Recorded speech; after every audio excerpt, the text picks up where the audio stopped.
चिन्हाबाबत supreme कोर्टात सुनावणी. निवडणूक आयोगाच्या निर्णयाविरोधात ठाकरेंची आक्षेप याचिका. आज फैसला होणार की पुन्हा पुढची तारीख मिळणार याकडे लक्ष.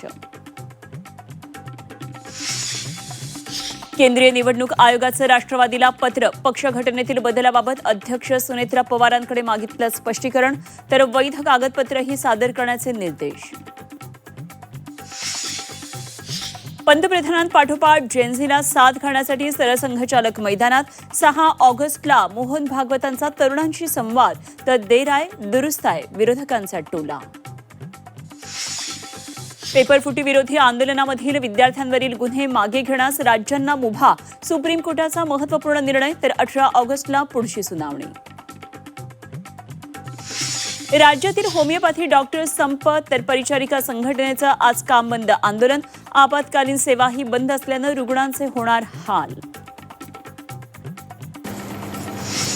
मारकुटा शिवसेना नगरसेवक रमेश म्हात्रेचा मुक्काम जेलमध्येच. म्हात्रेसह अन्य आरोपींच्या न्यायालयीन कोठडीत आणखी 14 दिवसांची वाढ, तर जामिनावरील स्थगिती आदेशावर हायकोर्टात गुरुवारी सुनावणी.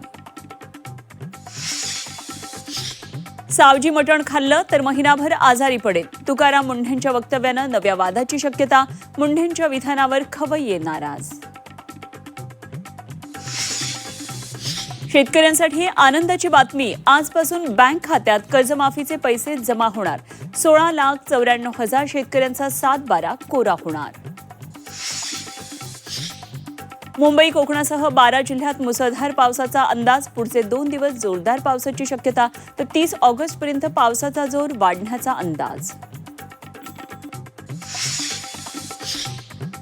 मुंबईकर आणि पुणेकरांची पाण्याची चिंता मिटली. मुंबईला पाणी पुरवठा करणाऱ्या 7 जलाशयांमध्ये 90% पाणीसाठा, तर पुण्याला पाणी पुरवठा करणारी 3ही धरणं 100% भरली.